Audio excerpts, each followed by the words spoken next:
Manager!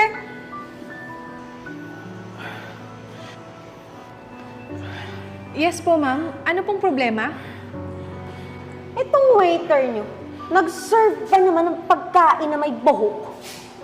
Tama ba yun sa tingin mo?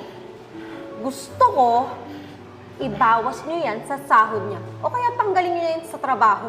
Dahil hindi ko babayaran tong kinain namin. Pero ma'am, wala naman po talaga akong sinerve na may buhok eh. Nakikita mo yan?